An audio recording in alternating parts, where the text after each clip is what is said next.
Kaboom, guys. How you doing? Welcome to the stream. Let me see if the mic's working. Looks like it. Yep.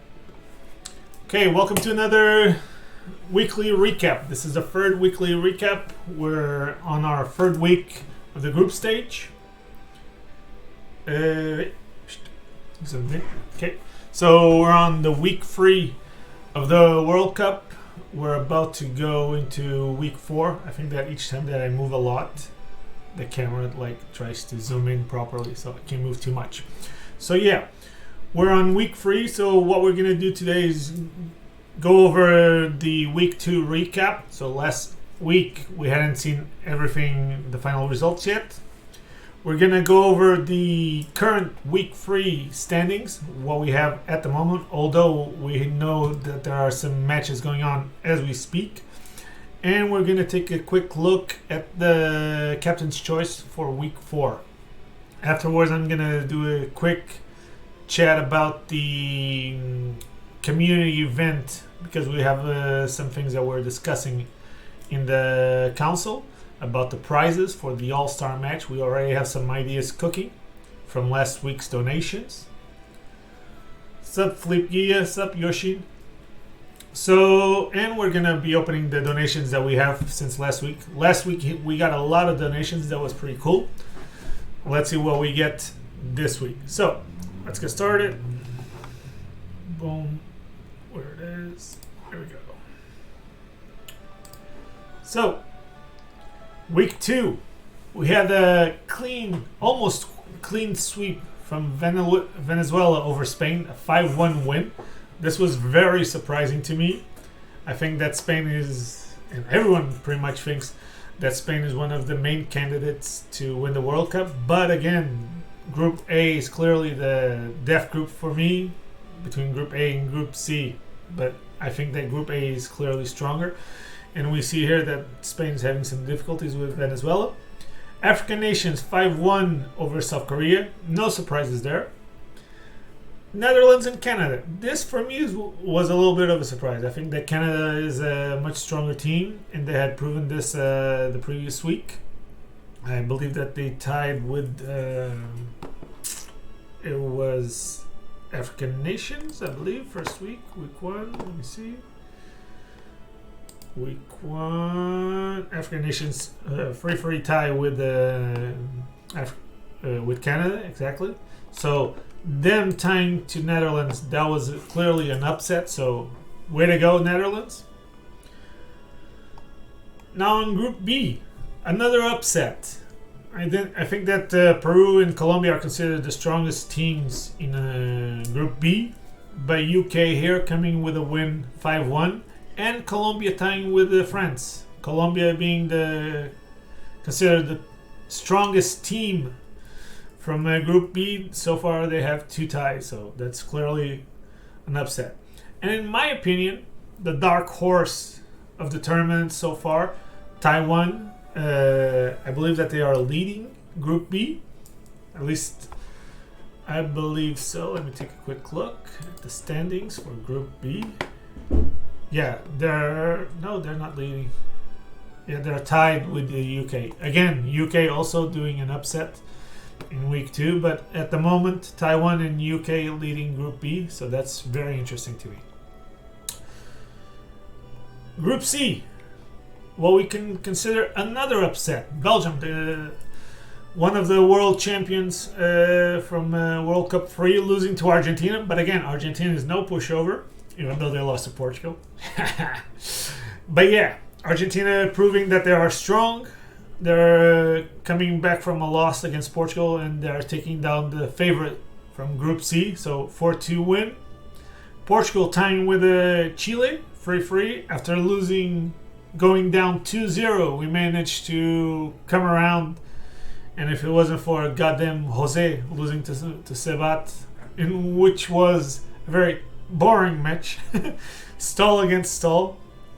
I don't know if you guys managed to watch it, but it was a very long match, and Jose obviously losing on purpose. Paraguay and Cuba 3-3 tie. So this week, week 2, Group C was leading in the ties. No ties in the first week, but yeah. Group D, two powerhouses, China and Brazil. This was a very disputed match, ending in a tie. Mexico coming in with a 4-2 sweep over Germany. Close, but no tie for Germany. And Team Latinum, which I think that they're the Cinderella story of the tournament. They're very strong. I think that Lumi is doing a great job. Again, props to Lumi, showing that they're in this to win. So, at the end of week 2, we have, let's take a quick look, Venezuela leading Group A with 2 wins. African nations in second place. And Group B, we have UK and Taiwan sharing the first place. Group C, Chile and Portugal, like I said.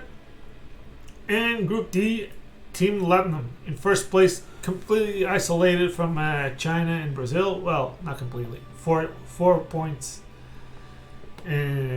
differential and 2 points overall. So we'll see in week 3 what's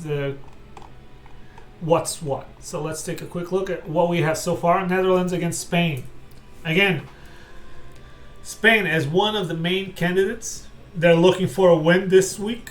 Clearly, hey, this isn't because Quinn is in the Netherlands, but I think that South Korea and Netherlands are the weakest teams in Group A. No offense, that's just my opinion. So yeah, definitely Spain wants a win here. African nations, Venezuela. Clearly, the top 2 teams in Group A. Right now, Africa is leading 3-2. So interesting. Let's see if Venezuela can tie this, or if they're going to take the first loss. If African nations wins, we have Tala against Angelo DLZ. If Tala wins, that's gonna mean that Africa is gonna take the first place in Group A, and Venezuela is gonna drop to second place. And here, very surprising to me, South Korea, Sulong taking down Doc PBC. Very hyped for this. I think that Sulong is a very strong dubs player, and taking down Doc was clearly an upset. So good job there, Sulong. And I have to give a shout out to Zebek, because he was correcting my pronunciation of his name earlier. So thanks for that, God Zebek. I hope I got it right. And now, like I said, the dark horse of the tournament, Taiwan, already taking down Peru 2-1. Let's see if they can manage either a win or a tie, but clearly going well for Taiwan. France already up 3-1 against UK. This is a real world death match going on between France and UK, looking back to the 100-day war. Let's see what goes on.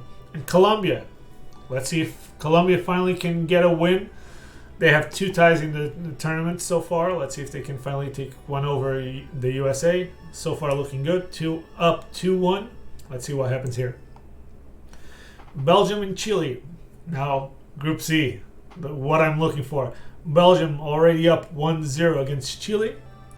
Portugal already up 1-0 against Cuba. And Argentina, proving that they're clearly one of the favorites, already up 2-0 against Paraguay. So we're hoping for a tie on Paraguay and a tie between Belgium and Chile, and a 6-0 sweep for Portugal, of course. That's what's going to happen. Fingers crossed. An upset. Mexico leading 1-0 against China. What the hell? Kinky Yoshi. Mexico against one of the titans of the tournament, China, already leading 1-0. And Team Latinum, again, no surprises, the Cinderella story, already up 2-0 against Germany. And Brazil, also one of the, I wouldn't say revelations, because they already won World Cup 1, but everyone was saying, oh, that was a long time ago, they don't deserve the spot. But they are clearly showing that they are one strong candidate to take the World Cup. So already up 3-0 against Philippines. They already played against China, so I think that we have to keep our eyes open for Brazil because they came to play. They clearly came to play. Now moving on to week 4, we already have the captain's choice. I already have the polls ready to go as soon as I get the rosters. That should be coming up Monday. So I'm expecting the rosters from the captains tomorrow. As soon as I get those, we'll move on to posting. We have Netherlands against South Korea. Netherlands picking NU and South Korea picking dubs. African nations going up against Spain. Africa picked OU, Spain picked dubs. Goj Zebek, that's another option for you to play. Venezuela going up against Canada. Venezuela going with UU and Canada picking dubs. No surprise there from Canada. Group B, Peru and Colombia going up against each other. The supposedly the top 2 teams of Group B. Peru picking OU, Colombia going with dubs. Taiwan and UK, the actual top 2 teams of the group at the moment. As of this recording, Taiwan picking OU, UK picking dubs. Let's see what happens there. Camera to the right side. Your right side or my right side?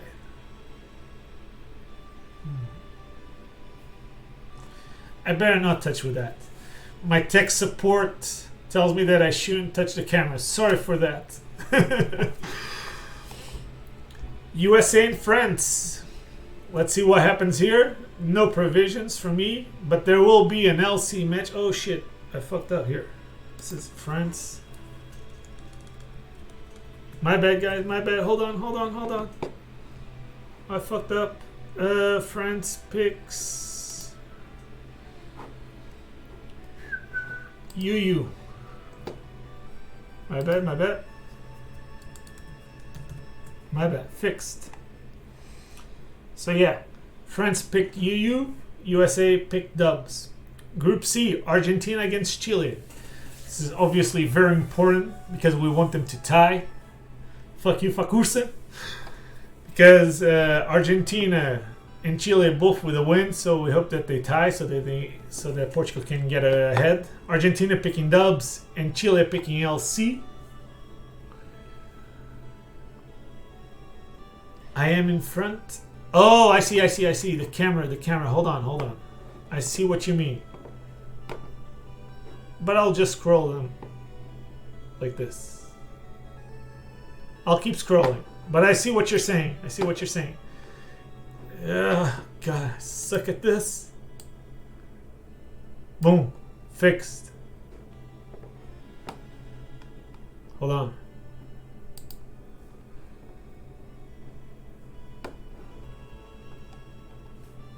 You're blocking the names. Yeah. I got you. I got you guys. So, Argentina against Chile. Argentina picking dubs, Chile picking LC. So we're going to have some LC play in Group C. Cuba against Belgium. Belgium picked UU. What did Cuba pick? I didn't post it here. God, I'm sucking so bad today. Who's Cuba? Oh! Cuba coming in late. Yeah, Cuba was about to default, but I got it, so... Hold on, Lazaro just sent it to me. The very last second. So it's gonna be NU. What?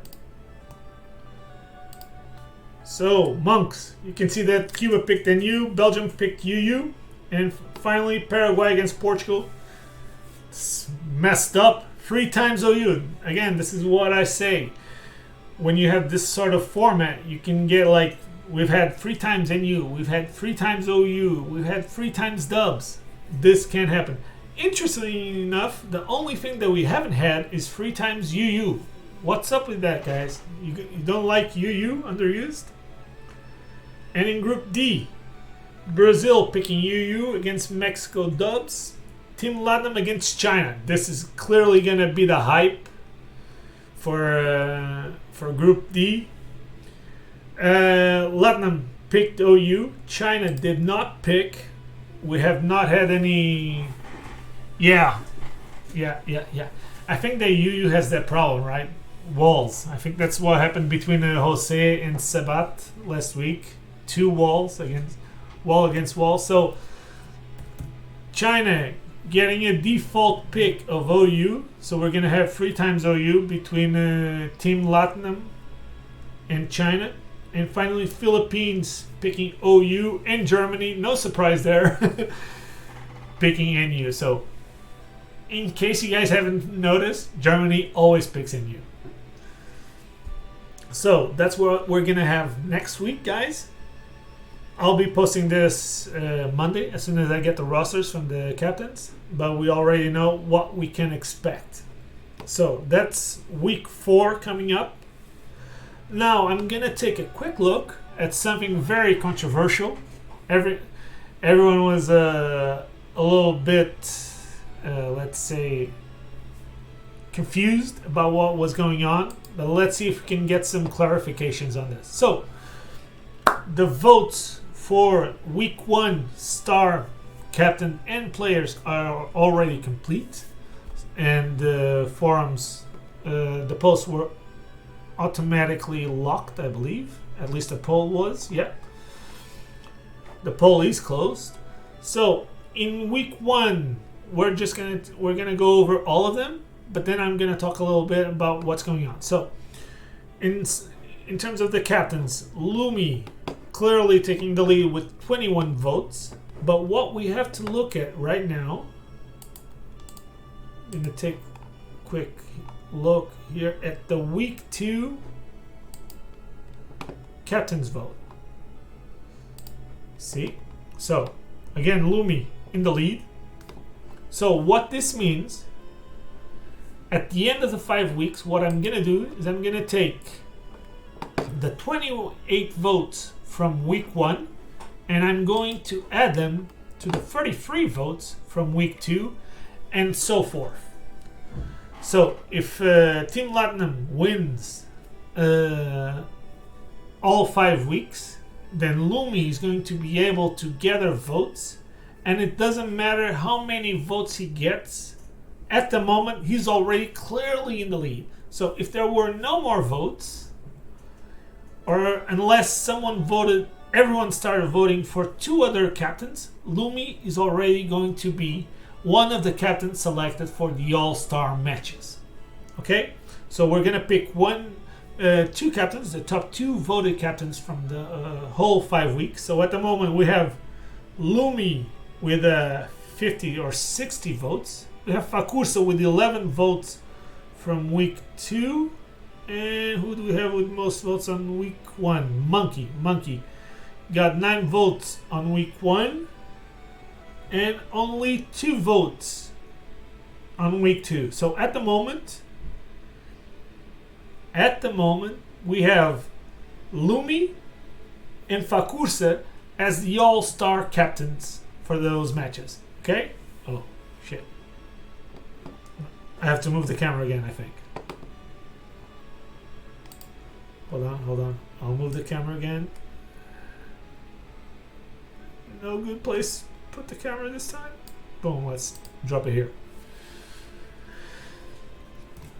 So yeah, that's what's gonna happen. After that, they're gonna pick players from the top 2 voted players from each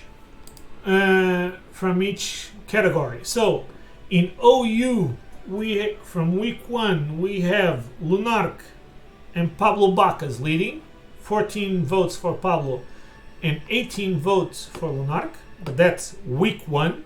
Again, we have to look. No, this is the captain of week 2. Okay, so let's take a quick look at week 2 for the OU star vote. So where we had Lunark and Pablo Bacas leading, now we don't have Pablo Bacas because he didn't win in week 2, or he didn't play, I don't recall. And Lunark so far with 0 votes. However, we do have Ex Gula from Team Latinum with 15 votes. So that means Let's take a quick look. This is the star captain, doesn't matter. Week 1 OU. So we have Lunark with 18 votes and Xgula with 15 votes. So that's how this works. We have to do the overall. If Lunark doesn't get any more votes in week 2, then he's not qualified for the OU draft, for the All-Star match draft. Now, what are we going to do with the All-Star match? We've already decided that there's going to be some prizes. At the moment, we're looking at about 1,500 RPs for each winning All-Star player and 200 RPs for the second place. So at the moment, that's what we're looking for. So if you want to win some RPs, you got to win some matches, you got to win some votes. So let's give them as much as we can. We still have donations ongoing. At the moment, we're at 104 million cash donations, but we have a bunch of other things that we have to sell. I'm probably going to be doing that this week. We have a bunch of items, so we can just sell those and get some extra cash. We're about to hit the 110 million mark. We're very close, just 6 million off. If we sell all of the items that we have except for the RP, so we have 10,000 RPs that my co-host donated, and we're gonna use that for the All-Star matches, okay guys? So that we can motivate people to participate in this community event as much as possible, make it interesting for the viewers so that we can hype up even more. So if you can send in some donations, go ahead and do that. We want to see if we can get the highest prize pool in the World Cup history. At the moment, we're second. The World Cup 2 had a 126 million prize pool donation. We're at 104 plus the RP, so we clearly already have the highest donation count in terms of World Cup history. That's good. A lot of donations. We're up to 38 individual donators, so thank you very much for that. And let's keep things going. Now, let's go into some donation opening. I think that we're very poor this week. Let me take a quick look. Yep, I have to open the game up. Hold up. Boom. There we go.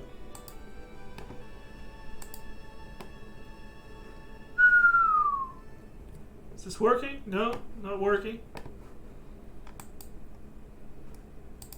I suck.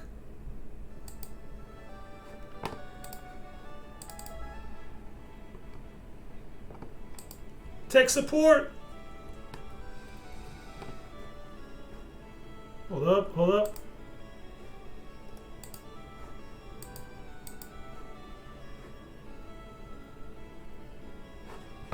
I have to open the game again, I think. The camera is blurred.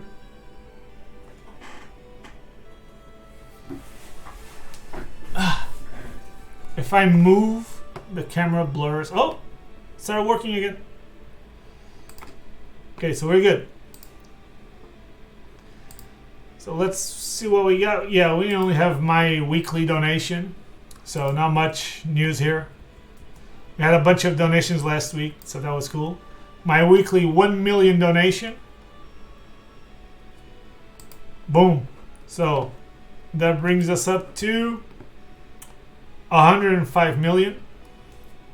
Hey, it is what it is. We still have a bunch of weeks left on the donation on the World Cup, so that's gonna mean 2 more million for me.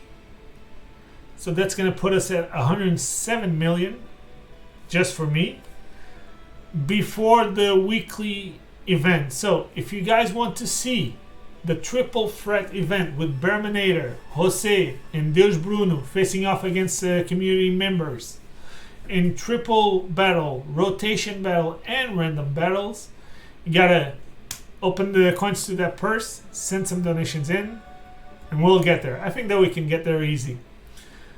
Remember that we still have yeah, Berminator.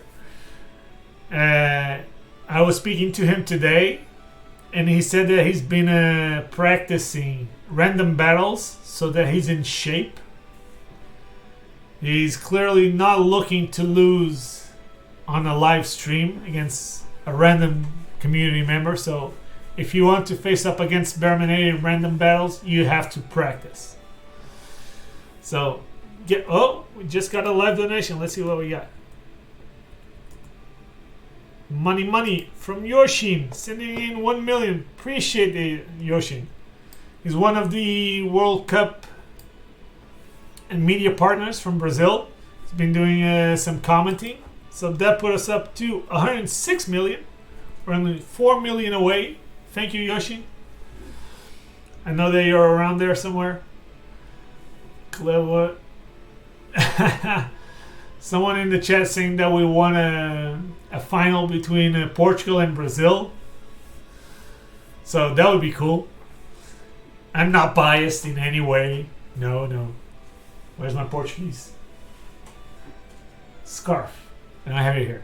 But yeah, 1 million to everyone. No, that's not enough.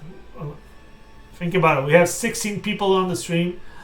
I thought about doing like some donations, but again, the whole donations to the live stream, I'll consider that during the community event. That's something that we're discussing. We have a surprise prize for a special member of the World Cup that me and my co-hosts are working on. We're breeding that, so it's going to be interesting.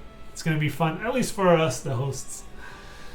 So we can have a little bit of revenge on the most trollish participant of the World Cup. So we might open that up to voting. Who do you guys think is the most troll person of the World Cup? And we're going to have a prize for that. Pro Caio. I don't think that Caio takes the win in who's the most troll. So let's see. We've got Quinn, obviously. Sorcierabi. Caio. Anyone else? Think with me, guys. Who else? Caio, Sorcier, and Quinn. Those are the 3 candidates for the biggest troll of the World Cup. Yoshin. Sorry about that. So yeah. When is Caio playing? I don't know. That's up to Lumi. Lozanet is a troll? I don't think Lozanet is trolling. Strong player, Lozo. Yeah. Basically, we're looking for the candidates for the biggest troll of the World Cup. So, stay tuned on that. We have a prize for the biggest troll of the World Cup. So that the hosts are getting ready. I won't reveal what it is just yet. But it's fun. Okay, guys, so stay tuned. Get some donations going. We want more cash. We want to hit the biggest prize pool ever. We have 2 more things to unlock. No, 3. So we have at 110 the triple threat. At 130 the Mad Scientist, which is a VIP which I haven't revealed yet. So if you want to know who's the VIP and what's the Mad Scientist event, we have to get to 130 million. And finally, we have the final boss event at 150 million. Again, with the secret VIP. So let's keep going. Enjoy the matches. We'll see you next week for another weekly recap. And get hyped with the games. I know that there's a bunch of games going on, so enjoy. See you next week, guys.